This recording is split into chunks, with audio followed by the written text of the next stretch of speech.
Thanks, everyone. Hiya, great to see you all. So my name's Carol. I'm the Programme Director at Youth Music, for those of you who don't know me.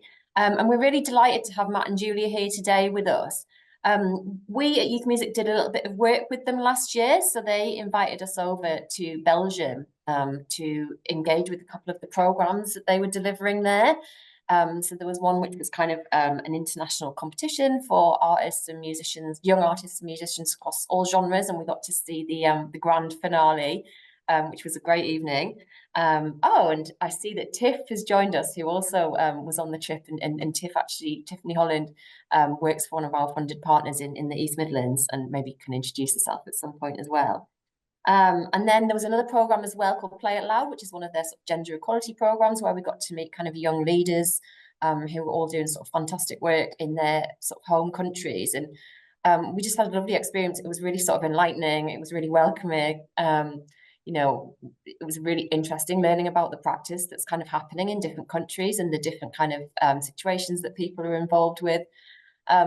I guess the sad thing about it for us is that there wasn't really any UK representation there. And in conversations that we've been having with JMI, you know, we want to kind of change that. And so part of this session really is about enabling them to kind of make connections really across the UK. And then also really, you know, just that we can all kind of get to know each other a little bit more. So I think I'll leave it there and I'll pass straight over to Matt and Julia to talk us through us about what they do. All right, thanks so much, Carol. Thanks so much, Phoebe. Yeah, like Carol said, Matt and Julia, I'll let Julia introduce herself in a bit, just to give a bit of personal background first before we go into the official presentation. First off, thanks for joining us here. We really appreciate your time and your energy, so thanks a lot. My name is Matt Clark. I'm Programs and Marketing Director at JM International. I've been somehow involved with music all my life, thrown into the Durban Boys Choir in South Africa at a very young age and kicked out swiftly when my voice broke. And from there, I was always involved in music in one way or another. And of course, in South Africa at that time, this time as well, music was one of the only ways that was bringing people together across divides with the heavy history, recent history behind us. I was always interested in how music can bring people together, can bridge divides, those kind of things. So when I moved to Belgium back in 2007, my wife found me an internship at JM International, Jeunesse Musicale International. I'm happy to report I'm no longer an intern. But as Julia knows, we all seem to feel like them at some time. But voila, I've been involved in the organization for now almost 18 years. So I've finally understood everything that JMI does. I think it's a lot, and I'll try and condense that during this. But voila, that's a bit me. Yeah, I was just telling Phoebe before now. I'm now a bit of a music manager on the side. I do DJing. I do a whole bunch of other stuff. So yeah, we're kind of in the thick of it in different things. But of course, today we're here to talk about JMI. So, but just to give a quick framing of me, that's it. And I pass the ball to Julia. Hey everyone, nice to meet you. Quick framing of me. I'm currently JMI's programs manager, so working on the different programs that we will present later on. I'm originally from Italy, moved to Belgium a few years ago, now working with JMI since 2020. My background is mostly youth work, but I've always been also like very much into arts activism and arts education and how you can use music specifically for bringing people together. Yeah, that was a quick framing. And nice to meet you all. And Julia is our resident foosball champion, as Tiffany and Carol know. They were defeated the last time they visited us in Brussels. So if we come to the UK, please prepare. Great. So jumping then into we have a small presentation. Let's see if it will all work. So we'll go into that. The idea is to kind of keep it loose, to allow a lot of time at the end for questions.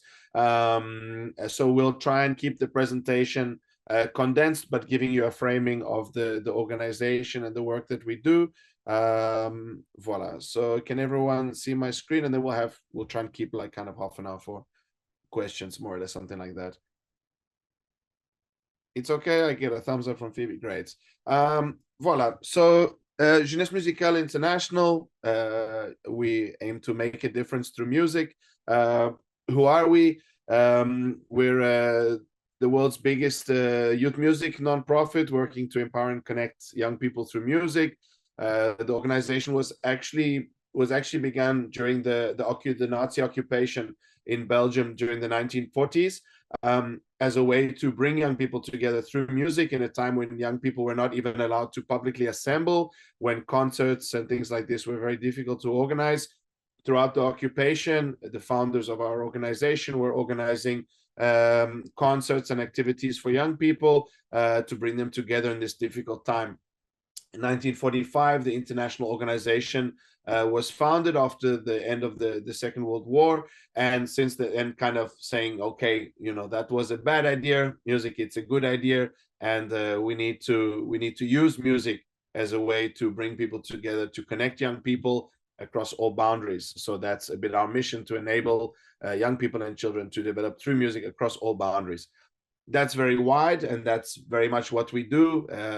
Everything basically you can do with young people and music. We have over 75 member organizations. We work in over 100 countries. There's roughly 45,000 musical activities throughout our network every year, and we outreach around 7 million young people. What we do exactly, we'll get into that more in depth during this session. But basically, most of our activities are in the non-formal music space. We do some formal music education. We have music academies in Malawi, Mozambique, Zimbabwe. But for the majority of the work that we're doing, it's not the kind of primary music education. It's everything that comes afterwards. And that very much depends on the musical genre young people are involved with. So over the last 80 years, we've developed a series of large-scale international programs. That's what we at the head office do, and I will get to those quite soon. This is where we work.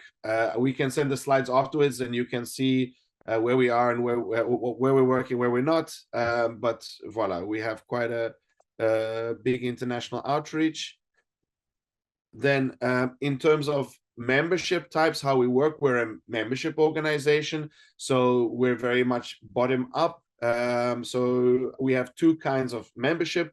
National membership, this is kind of for youth music umbrellas in countries. This was a model, basically it's a kind of legacy model that was created in 1945, and at that time when there was a lot of support for kind of government-related youth music networks, these started kind of springing up all across the world, and they were called like JM Belgium, JM Canada, JM Zimbabwe, and they were meant to be these national youth music umbrellas.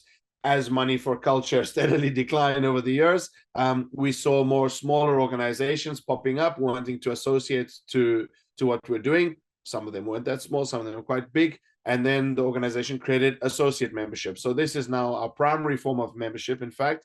And this is for any organization working with youth in music who wants to engage internationally. We'll give you a few of those ideas soon on what it means to engage internationally. So I spoke earlier a little bit about the different programs that we have. Julia's soon going to go into some of them a little bit more in detail.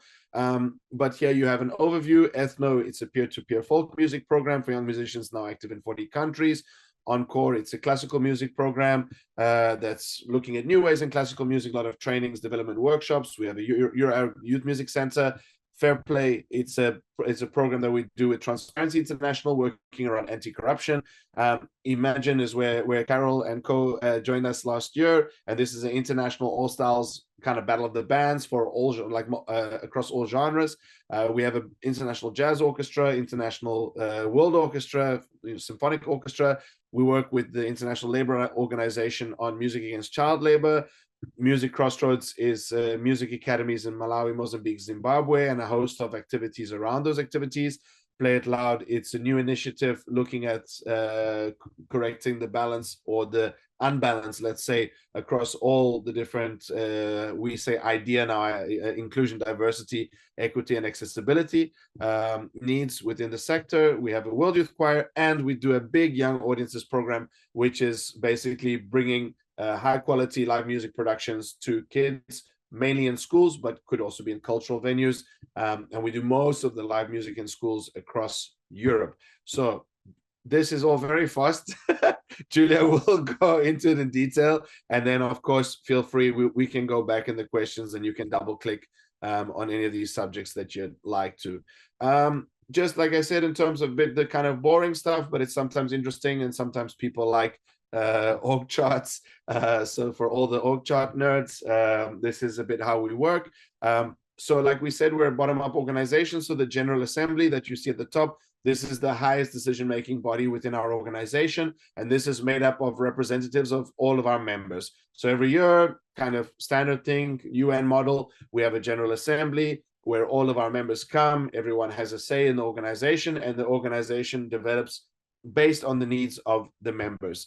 The General Assembly appoints then a board, which has a president and a treasurer and all the usual stuff. The board appoints the Secretary General, who then appoints the head office. Me and Julia are the head office. So that's what we do. Then the General Assembly also has different program committees. So all of these programs that I showed you now are all run by program committees. And those program committees are made up of national representatives. Everyone who's participating in those, big international programs, they all have representatives in each committee. I know a lot of people say committees are places where things go to die. But I can promise our committees are really fun and active places. And that's what really differentiates JMI with other international networks like the IMC, Culture Action Europe, all these other networks. A lot of these networks are more kind of into lobbying and kind of political networks. We are really program focused, action focused, activity focused. So the main, the main reason JMI exists is to build big music programs with people from around the world to connect young musicians from all these countries together. So we're really focused on more music, less talking.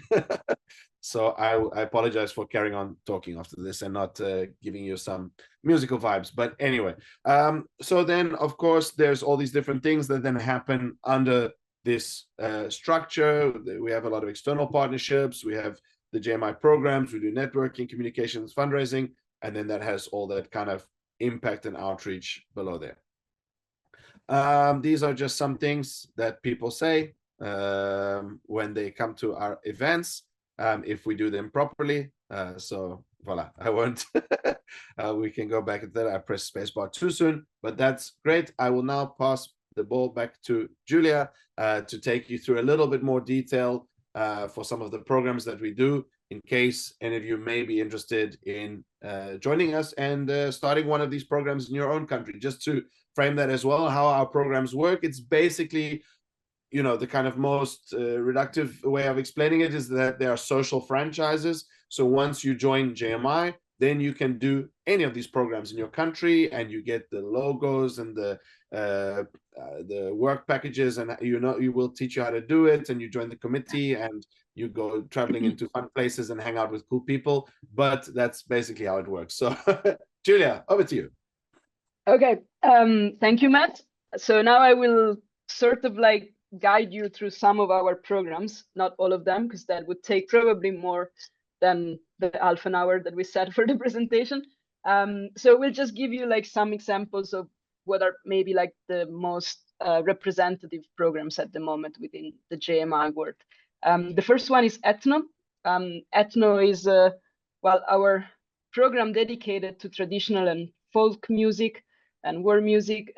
It's quite specific because the methodology that Ethno used and the pedagogy on which Ethno is based is all based on peer-to-peer learning, and also playing by ear. So there's no teachers in Ethno, but it's a very collaborative process of learning each other tunes and really a big intercultural exchange among young musicians.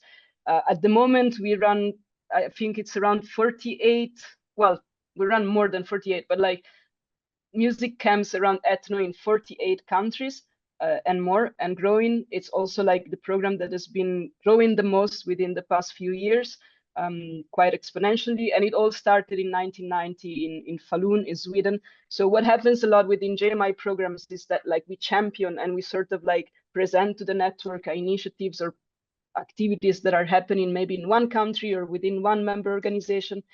And we try to promote and present that to the whole network so that it can become an international program and not just like a one country initiative. And that's what happened with Ethno, what happened with Play It Loud that you will see in a moment. So that's also like how the network works and how we can also contribute to, you know, like bring best practices to the rest of the member organizations within the network. We won't show you the videos, unfortunately, because the time is short, but we will share the presentation so you will have the time to. Yeah. Go back. What? Something's happening. There we go. But we will share the presentation so you will have the time on your own to check all the videos and go through them and see maybe also through the words of the participants what participating in the program actually mean. Imagine is the program where Carol, Sam, and Tiffany joined us last year. As Matt said before, it's basically like a competition for young bands and young musicians under the age of 21. So it's a very specific target group, 13 to 21. But it's not only about the competition, it's more about like the capacity building process that happens before the actual competition, both at the national level and at the international level. What the program consists of, it's basically like local and national competitions in around 9 countries at the moment, from Zimbabwe to Norway, from Macedonia to Finland. So quite diverse backgrounds and cultures involved. And then the national winners meet once a year for the international finals, which usually happens in Brussels around mid-December. And then what also happens within the program, it's a lot of bilateral exchanges. So there's a lot of like touring potential for the bands that win at the national level, and also like a lot of training from music industry professionals and experts that could really boost the career development of the young musicians who are involved.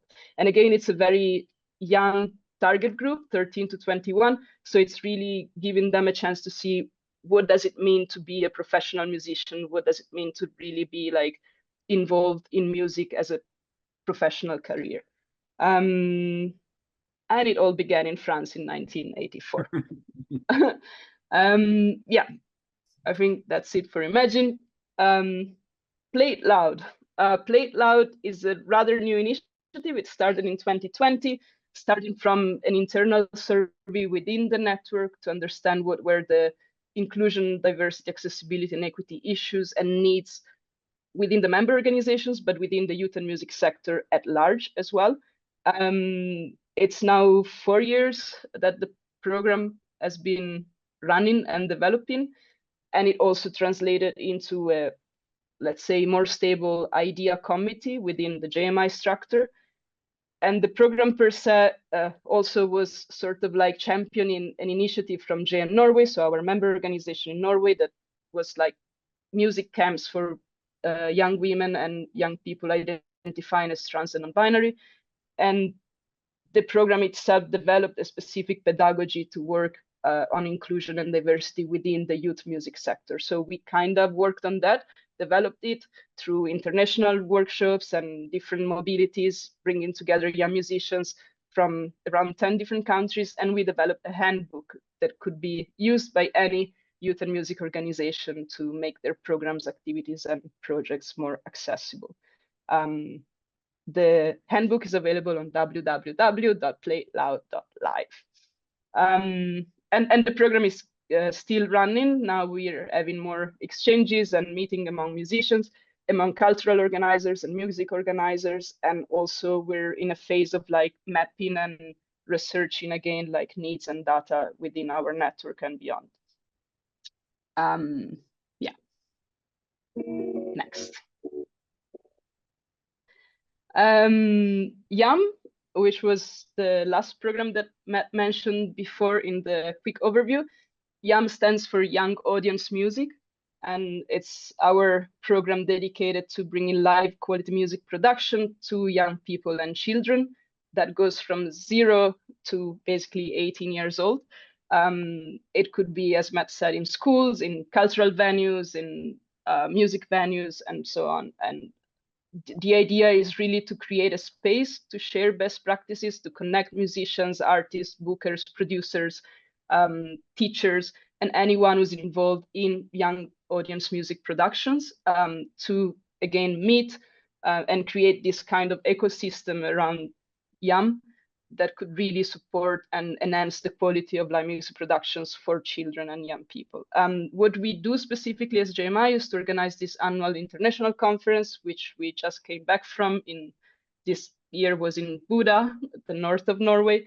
And every year it's like over 100 professionals engaged in YAM productions that meet, exchange, and also that have the chance to see and attend showcase concerts. So there's also like a lot of touring potential again for these productions and for these musicians who are engaged in producing young audience music shows. International ensembles, it's not exactly a program, of course, but we also work with international youth ensembles. The flagship one was the JM World Orchestra, which ran from 1949 until 2015, which is now in a way put on hold because not so relevant anymore, like bringing like a big symphonic orchestra from all over the world to one place touring. You can imagine it's not so easy. But we're reconsidering starting like an ensemble dedicated to classical music, maybe a chamber orchestra, something that is in a way more sustainable. But it was, for many years, it was the flagship program of JMI and quite renowned in the classical music world.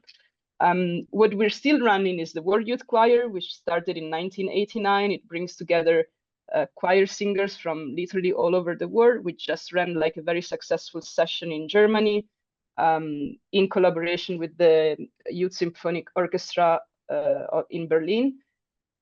And it engaged over 90 singers from all over the world. So again, like quite a quite diverse group of young people attending the program. And then we have the JM Jazz World Orchestra, which meets once a year. Every year we run like auditions and selections and so on. And it's again like the place to be if you're a young jazz musician under 26. We have applications from all over the world, and the orchestra basically rehearses for a week in our World Meeting Center in Groznan, Croatia, and then has the opportunity to tour to different jazz festivals and events around the country, but within Europe in general, mostly. So yeah, also the place to be.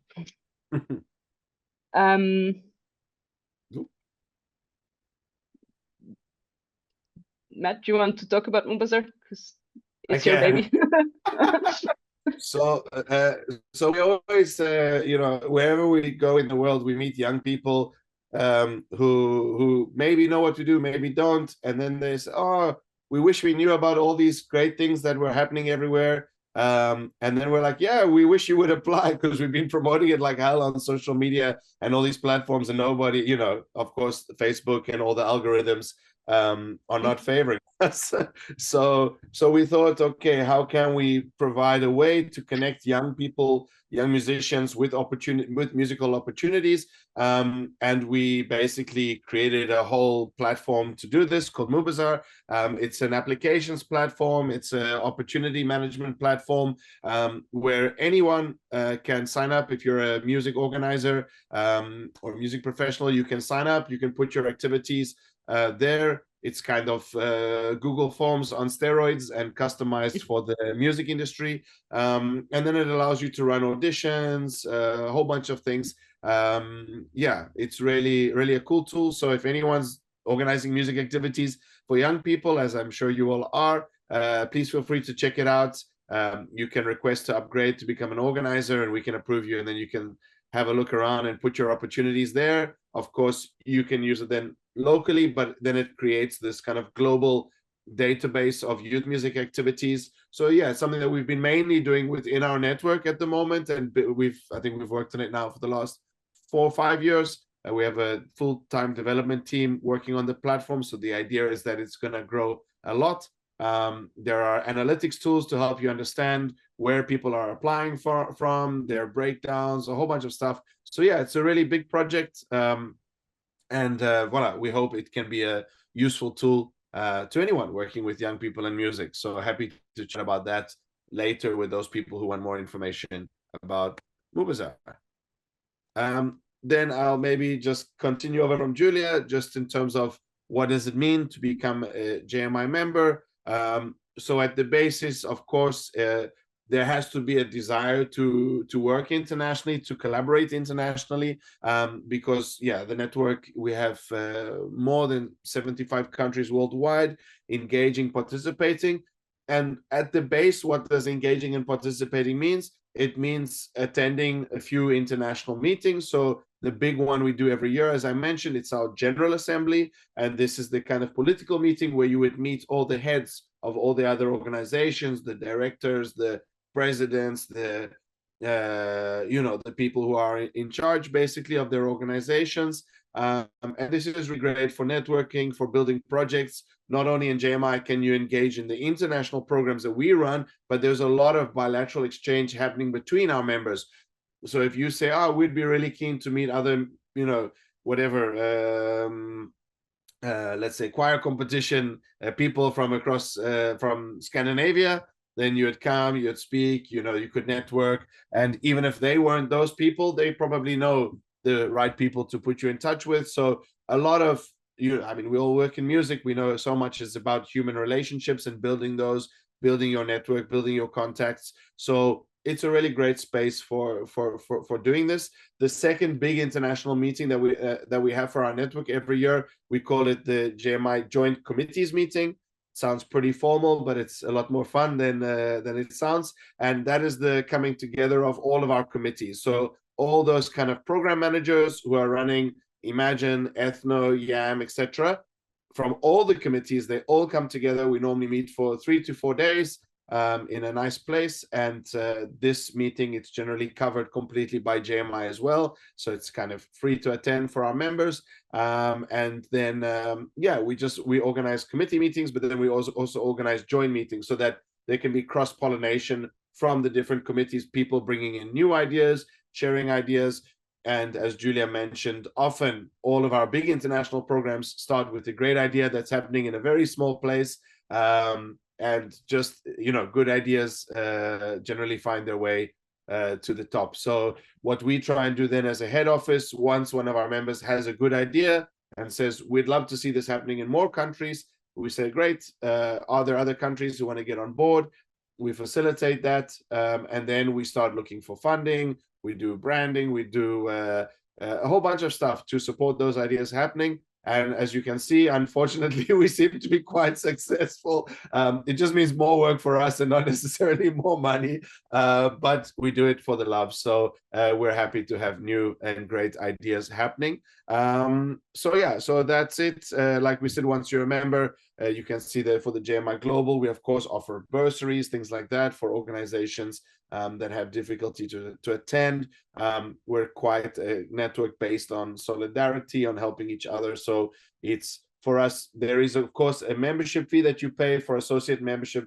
It's on a sliding scale of kind of 300 to 800 euros per year, and for national membership from 300 to 4,000 per year. But it depends on the Human Development Index of your country and the size of your organization. So, and then we kind of shift things around to try and help those organizations in those countries who don't have a lot of resources to participate, because the main thing is that people can kind of participate on as equal footing as possible. I don't say in the current unjust world we live in that it's always possible to create complete equality, but we at least try. So that's what we can promise. Once you join the network, like we said, that gives you a license to run all of these programs in your countries, as long as there's not a member already doing it. If there was a member already doing it, you could also do it maybe where you are, but then we just need to make sure that no one's stepping on each other's toes. We do a lot of joint grant writing, so especially around the Creative Europe program. We do Erasmus Plus as well, a lot of Erasmus Plus collaborations, and these also happen sometimes bilaterally between the members, and then sometimes we collaborate on very big ones to upscale initiatives. The organization, it's changing all the time, it's always evolving depending on the members. So I said it in the beginning, it's not just a slogan, it's really a bottom-up organization. The head office, our office, is just there to facilitate the work of the network. But once the members decide on to do something, then we implement it and try and make sure that that's implemented consistently across the world. So that's a little bit about that, and I think you've all survived until the end. Well done. Thank you for for your attention, and voila.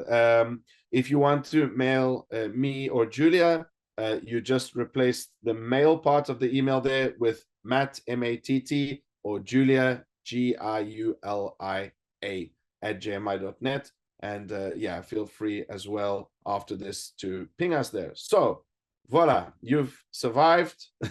I don't have prizes or sweets to give out. I would, but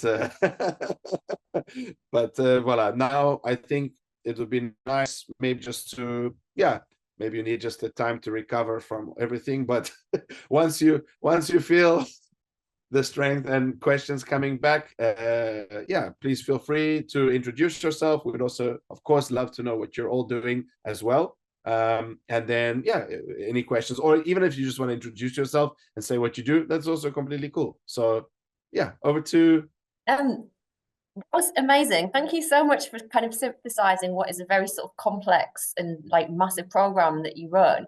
I just wondered if Tiff, who came with us last year, just might want to say a little bit about kind of her experience of the trip. Hi, Tiff. Hello. Hi, how you hey. guys? So lovely to see your faces again. Hello everyone. I am Tiff. I had the gift of being invited to Brussels to be part of the Imagine event that JMI did. Was it last year? It feels like 100 years ago. Yeah, last year in December. And I was delivering a wellbeing workshop, but I was part of an array of different things that were going on, and it was honestly the most beautiful experience. It's incredibly well organized. I can't believe how much you've like pinned everything down so neatly. And the overall experience of like seeing the process of what the young people go through was one of the most inspiring things that I took away from it. Because even from when I met them on the day that I did the workshop with them, then to the end of the competition, I could just see like the transition that you'd taken them on, and yeah, it gave me a lot to think about, and I've been racking my brains ever since I've been back about how I can either bring a piece of that to what I do in Nottingham, or bring a bit of Nottingham to like Brussels. So I am, it's pending, I'm working on it, my brain is ticking. But for context, what we do in Nottingham is I wouldn't say it's similar at all, but it has an essence of it in the sense that we get a group of young people together every year to make a music album, and Youth Music have been massive supporters of that. And yeah, it would be interesting to see like how those worlds could collide, and I'd love to see something from the UK going in that direction, because it would be so good. Yeah. Yeah, that's it. That's what I've got to say. Oh, thank you. That and was, oh, Julia is actually fantastic at foosball. You and won't every believe other it until you sporting see competition it. that's around. Thank you, Tiff. That was a really articulate and like lovely way of describing the experience. I guess if we just, I mean, I've got some questions, but I suspect other people might have as well. So let's let other people have a go first of all, and just, yeah, if you want to just come on camera and speak or pop your hand up, anything works for us.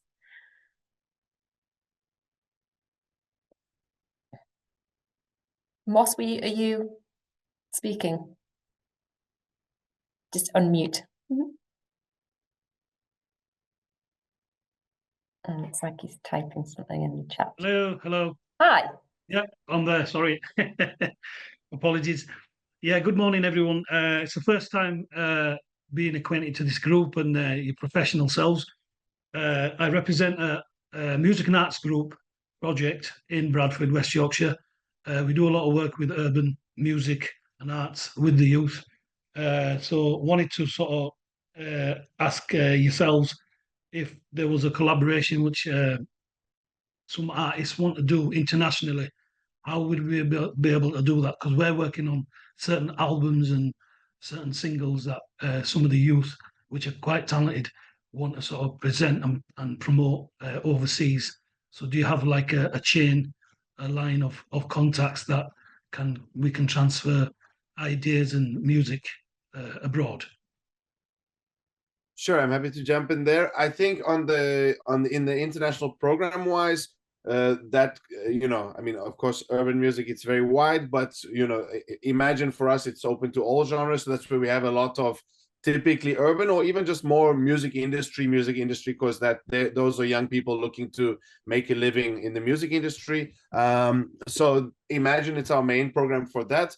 But of course, if they participate in Imagine, and that would have to be organized first on the first level in the UK, but then on the international level, there's a lot of connections, and then we do a lot of exchange programs, even between the different countries.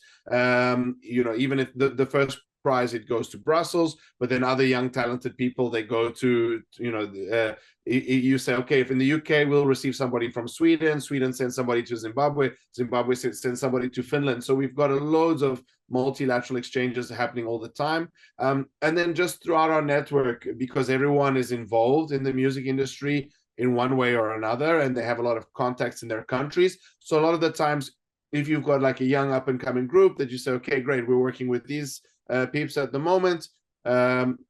Once you know the people in the network, of course, that's how everything goes. Once you know them, then you say, okay, we're looking to tour them in Germany or in this place. Do you have contacts? Those kind of things. So yeah, I'd say in this way, it works the best, let's say. But in terms of pure music business, we're more like in the preparatory phase, getting people up to that, rather than working directly with bookers and agents and managers on that side. We have those contacts. We try and put young people in contact with those people, but our network is it's not a professional like music industry network. It's more music development, non-formal music education. So, but like I said, music industries are small. Everybody knows everyone generally. So it would open up a lot of possibilities to collaborate internationally.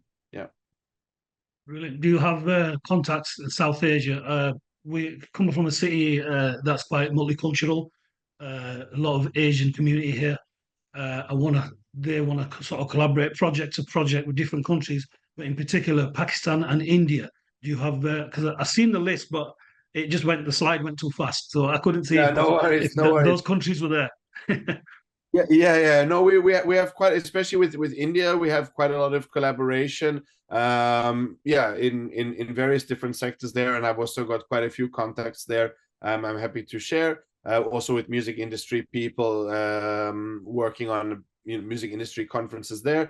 Pakistan, it's been more difficult to have stable organizations there to collaborate with, but we have worked a lot with Pakistani musicians. So yeah, it's but to find an organization that would be a kind of institution to collaborate with, that's dependent on the political situation, and that goes up and down in all countries really. But yes, some countries are more volatile than others at certain times. So yeah, we don't have a very strong partner there. But yeah, in Asia, China, of course, we have strong representation. We've got good contacts in Japan, in Indonesia, and a few other, Cambodia. Yeah, and then often these people know other people around, so this is also, we're always growing and looking to build and bring in other contacts and, you know, make those connections. So yeah, it's a lot of possibilities there. Julia's about to go to the Hornbill Festival in Nagaland, to go collaborate there, and we're setting up an exchange with the Hornbill Festival. Yeah, so yeah, there's possibilities. Yeah, so the weakest link is Pakistan. There's not really an organization or a project as per se Not to yet, connect not with. yet. Yeah, No, not yet. but we did collaborate yet. with some organizations within the Music Against Child Labor program a couple of years ago. So we do have some contacts, but they're not members. So, but we've been collaborating with some anyway. Yeah, I've already thought my music management skills they use and the network is to work with the less deprived artists in Pakistan, with the underprivileged here, and the sort of style of music is gully rap, what they call gully rap in India and Pakistan, and they're very poor people, but they're very talented, and you know, you can find them on YouTube. So I've actually sort of worked with Bradford-based youth with the boys in Karachi, and you know, just looking at, I've got some links, some contacts, some business people who are willing to sponsor maybe a project to help the youth in Pakistan. So maybe that's something we can discuss later. Definitely, yeah. We can definitely bring you in touch with the organizations and the musicians that we've partnered with, and that's often work that we do. And like you said, it's always just then depending on the country, depending on the geographic location, to see how is funding set up in these places. Sometimes there's government structural funding that can be tapped into. Sometimes you have to make connections with private individuals or philanthropic organizations. But we have a general knowledge of what's possible, and it's always difficult, but these are possibilities that we look at. And then if we can, you know, where we get involved generally then as a head office is when there's a kind of multilateral cooperation, and we can bring it in from different places and then bring in bigger donors or things like that who would then be interested in things like that. But this is exactly the kind of initiatives we love putting together. So yeah, super, thanks. Excellent, Matt. Thanks, Morse. Can I just jump in and just, when you're talking about funding, because before you were talking about doing like joint grant applications, and you mentioned Erasmus and Creative something or other, is the UK eligible for those these days or not? Unfortunately, not. But we do work with other funds, specifically like the European Youth Foundation fundings that target Council of Europe countries. So UK is still eligible for that. It's, of course, for now, our EYF programs were mostly focused around the Play Loud initiative. That's why also like we had UK participants there in the past. But that's one way, in a way, to support UK participation in our programs.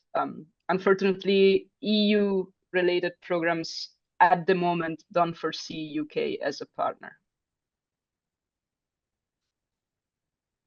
But maybe we could, you know, if we found the right people within the UK who wanted to fill that gap, that's maybe something that we could explore together. Yeah, I'm sure, you know, there's always ways.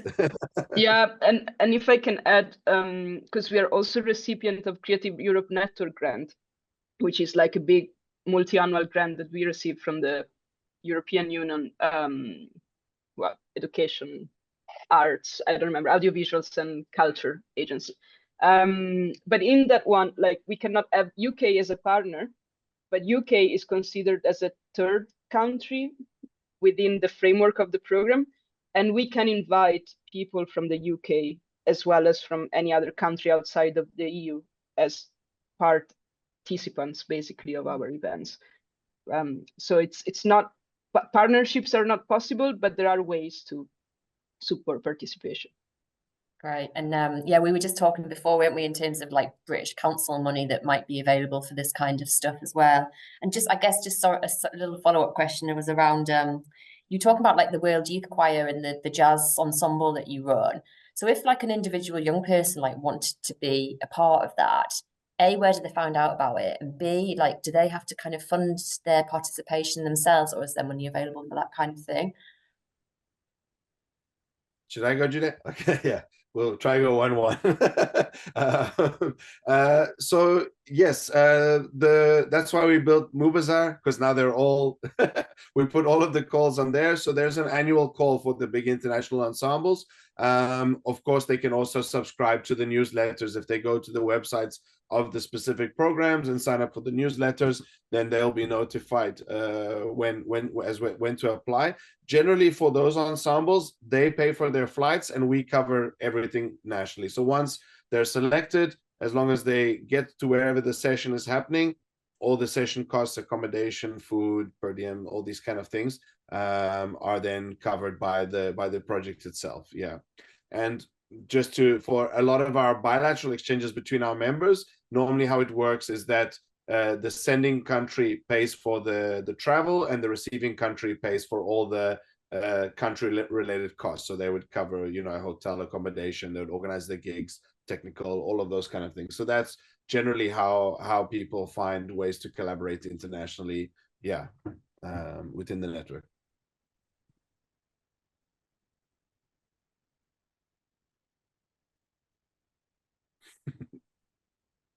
May I ask, Matt, you mentioned South Africa. You've been proactively working there. Are you still working there?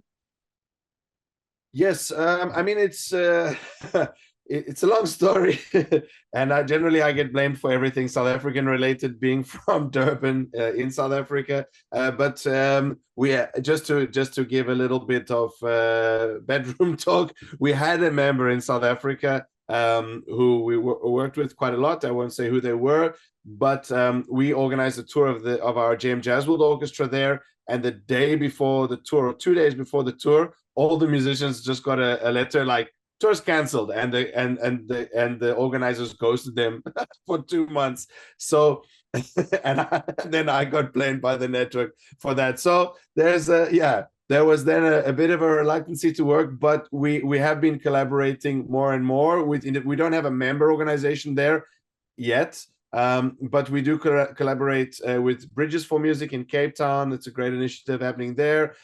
We have people working on our Music Crossroads program in Durban, working there. We worked with the National Orchestra, the National Youth Orchestra, quite extensively. I have connections with all music industry people there who are running. We're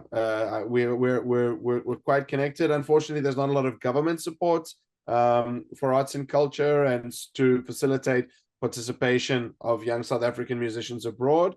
But the music industry, as anyone knows who's involved in, especially in electronic music, it's growing a lot, and there's a lot of opportunities coming in the whole Amapiano scene and all these things. So the industry side of things is growing quite well. Music education and non-formal opportunities for young people, it's still a struggle.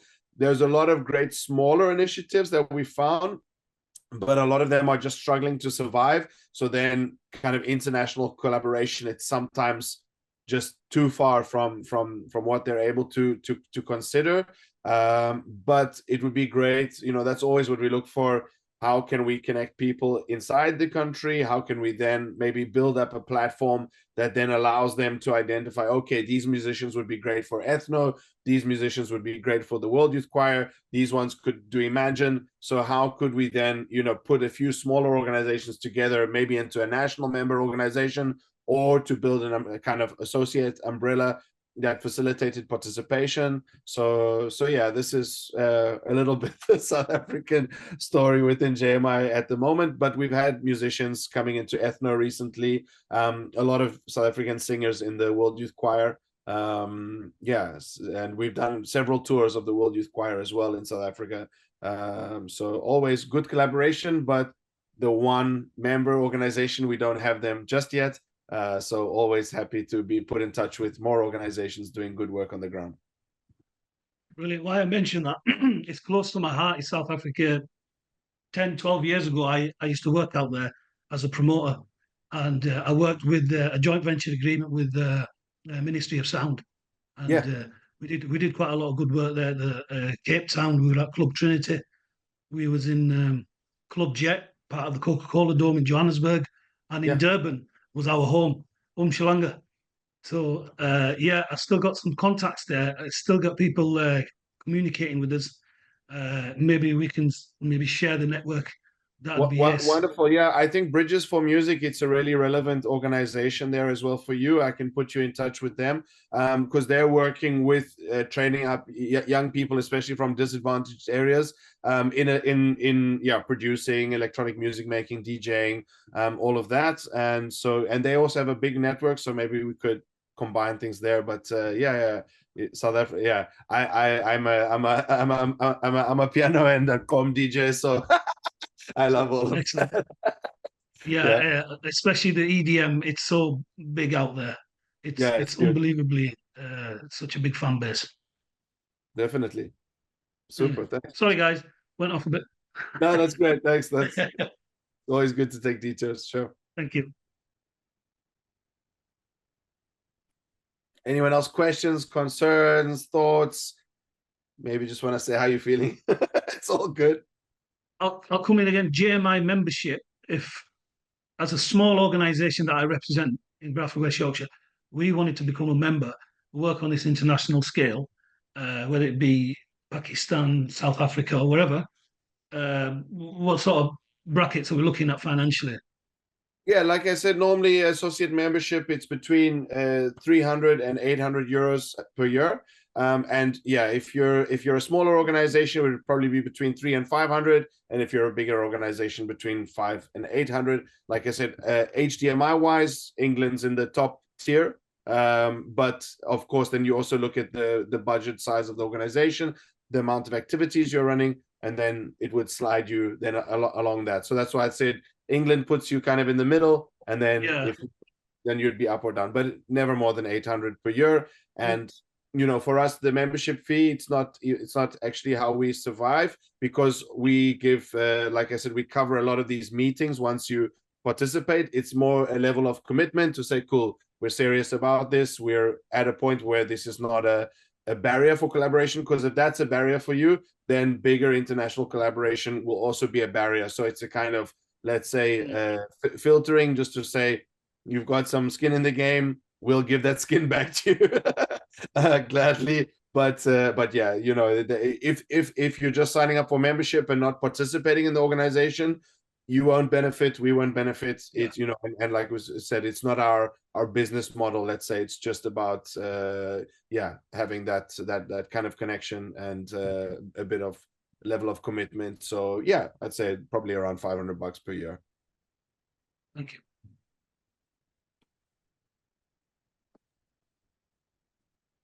If I'm going to pitch this investment to a couple of the little organizations that are in my network, is there could you give me a couple key pointers that would make it a beneficial investment, so I know exactly what I'm going to say to them? Yeah, sure.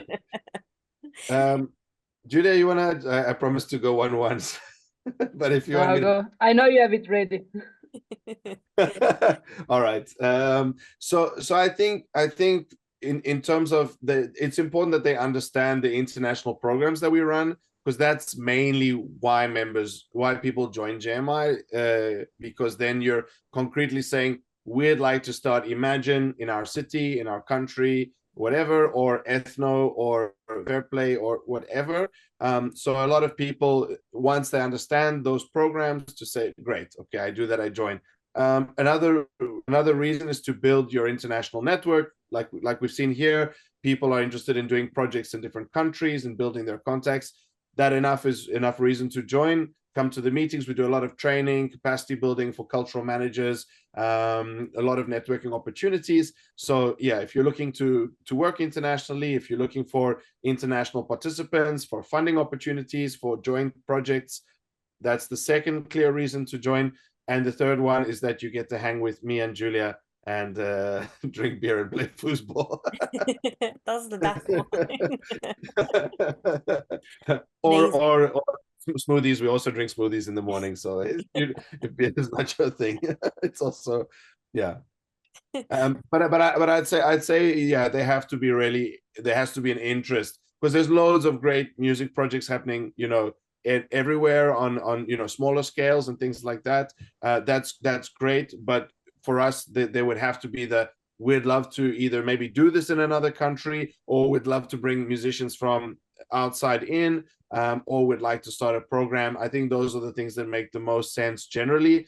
Before, when there was a lot more money for culture, it was also, you know, we would just have people coming to travel to exotic places and hang and network. But now, as we see, budgets have got smaller and smaller, just pure networking, it isn't enough for most organizations. So I'd say, you know, then it's really about, if you're looking for collaboration, if you're looking to build projects or scale projects that you've done, then yeah, those are the concrete reasons for participating. Amazing. They're very concrete. Thank you very much.